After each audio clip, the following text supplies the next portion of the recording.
Hey YouTube, welcome to the first ever episode of The Red Couch with the Real Estate Man, where you'll find all the answers to all of your real estate questions.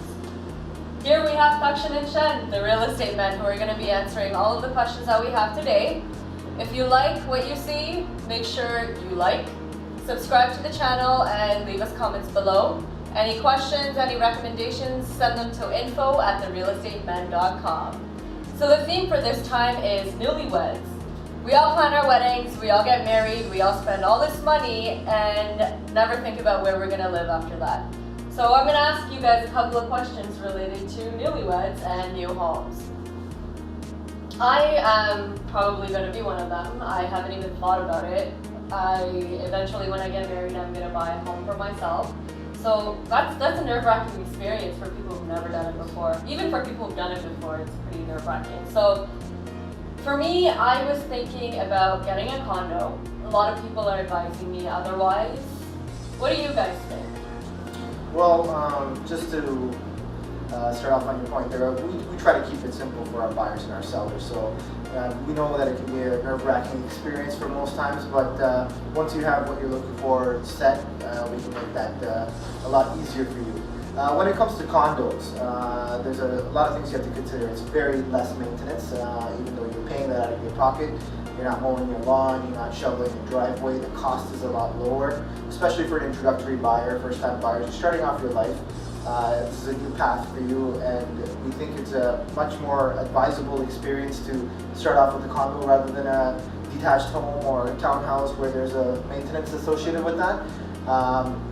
We'd like to, open up the scope both ways and say, there is a little bit more of a cost advantage in terms of returns for when you buy a detached or a freehold home, but definitely much more easier and easier to maintain, and costs associated with that a lot lower. Okay, so that brings me to my next question. In terms of a condo, do you think it's worth it to lease it or to buy it? Well, that just depends on your situation. Leasing, of course, is you're paying someone else's mortgage. Whereas when you purchase, it's your own equity that you're contributing towards. But that said, you have to have the down payment ready to go to purchase a condo. Usually we're talking about at least 5%. You should aim for a little bit better, 10 to 15%, but you need to have at least 5% down payment, and that way you're contributing to your own equity. But if you're not there yet, then there's nothing wrong with these. So let's just take, for example, that I've decided that I'm going to buy a condo. What am I looking for? How do I approach mortgage? How do I get a mortgage? What am I expecting when it comes to a mortgage? Okay, so when it comes down to a mortgage, it's pretty simple. There's different type of lenders out there. There's about, probably over 40 different lenders. There's the top 5, which is TD, Scotia, RBC. What they can actually offer you is you can actually get a pre-approval done right at the branch, or they can actually come and visit you with their mobile mortgage specialist. They basically pre-approve you based on what you tell them. If you say you have $100,000 of income collectively, or more or less, they can approve you for what you can afford.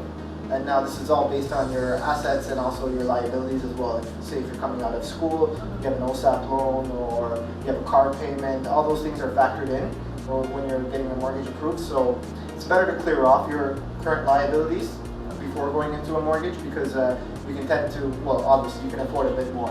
Yeah. Okay, I know a lot of newlyweds are coming out of university and have all these kind of loans, but it's probably a question that everybody has.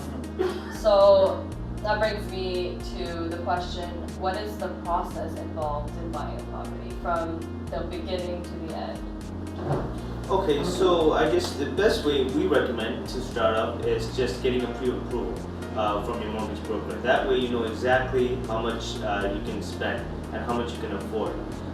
That narrows the scope as well. And then you find yourself a good real estate agent. And the real estate man. Right here. And then just talk to your agent of exactly what you want. What location do you prefer? Do you want a 1-bedroom? Do you want a 1+1 with a den? Do you need parking?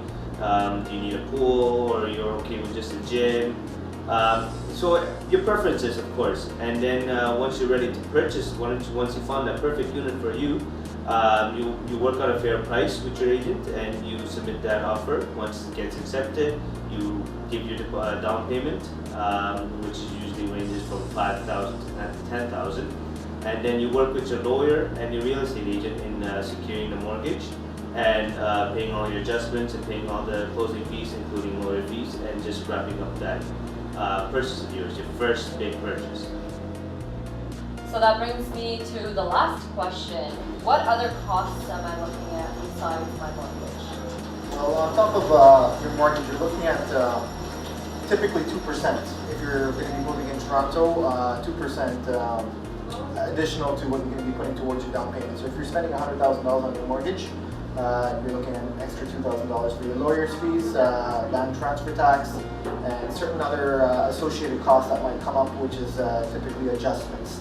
What that is if your previous seller is going to be, they paid the property tax for the entire year and you're moving in mid-year, you're going to adjust that, so you're going to be recouping for that, not paying extra or less. You're just basically evening out on your closing.